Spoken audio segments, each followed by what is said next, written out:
This is a TLDR tier list for next week's mutation. Unlike previous tier lists, this one is solely based on theory crafting because it's very dependent on luck or your ally. Your experience may vary from mine.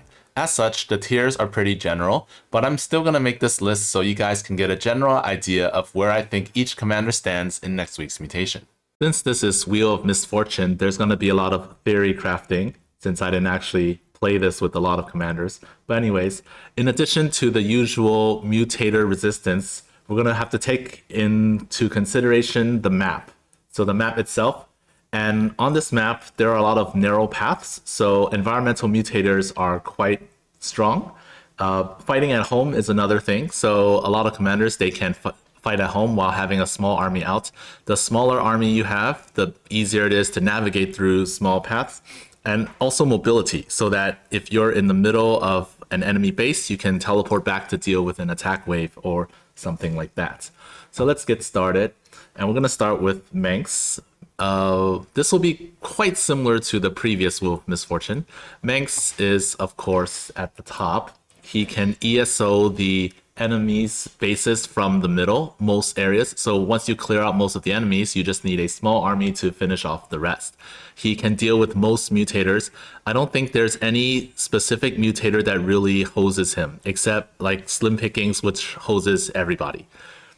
Vorazun is B. So Vorazun doesn't really have a good time on this map because you can't really push without a time stop. And if there are environmental mutators while you have a time stop ready, you can't exactly wait for that as well.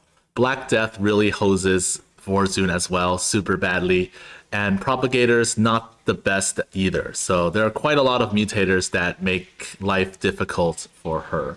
Swan, he's really good for this one because of Concentrated Beam and Pulse Cannon. You can teleport a Herc, Concentrated Beam, or Pulse Cannon and clear an entire area of stuff. And that means that with a lot less stuff to clear, you just need a small army to finish off whatever's left.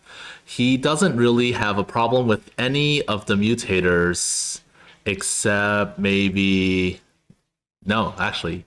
He doesn't have a huge problem with many of the mutators. Maybe Avenger, depending on what enemy you're fighting, but that's about it. Oh, Double Edge, not really either. No, so yeah. Environmental mutators will be the worst one, but not really. Carax is pretty good. His Purifier Beam doesn't kill as much as Swan's, and I suppose you can use your top bars for the rest.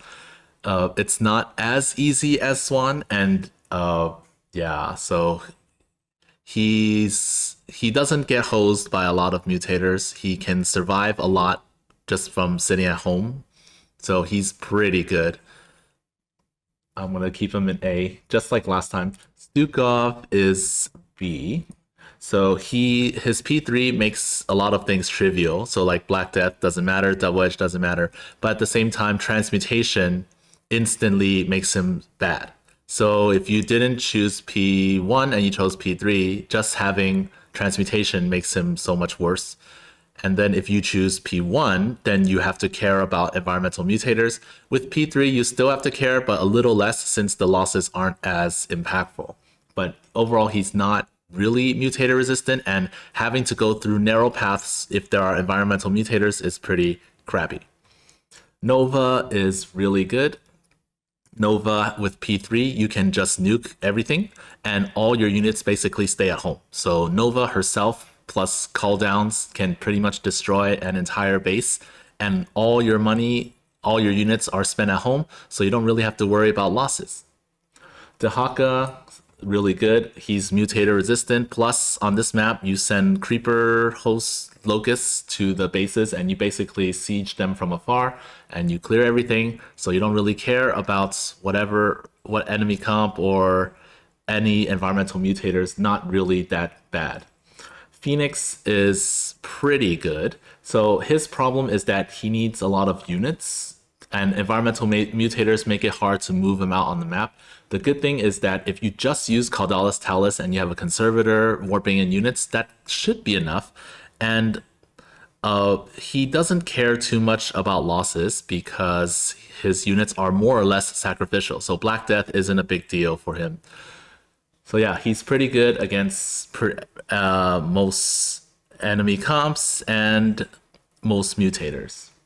Propagators is the one that gives him a bit of trouble. Alarak, he's not super mutator resistant because if Double Edge shows up, he gets hosed. If Black Death shows up, he's kind of screwed. He's really strong against other ones like Just Die, but he also needs a pretty big army to have enough power to push through the middle, push through the bases. And when the bases are so narrow, it's just difficult to. It's pretty difficult if there are environmental mutators. And unlike Phoenix, if you lose his army, his army is not sacrificial. You have to keep building it. So if you lose army to like an orbital strike or going nuclear, you're kind of in trouble. Abathur is very good against many mutators. You do have to work for it because he's like Lava Burst, you have to dodge them, and Propagators, you have to use your Toxic Nest in a good way, but he has the tools for everything. And he can pretty much push bases with just 6 ultimate evolutions. You can keep the rest of your army at home. Kerrigan is really good on this map. Hero only immobilization wave, clear entire areas by herself, pretty much. And that's it. So yeah, all her army units can stay at home and defend against the whatever mutators you have. And yeah, so she doesn't have to worry about environmental mutators too much. Tykus is Tykus, he's good. So he destroys everything. 1-man army, maybe 2. 1 Odin nuke clears an entire base. Nothing really gives him trouble. Double Edge, kind of, but not really. So if you know how to play him right, Double Edge even Double Edge can't stop him.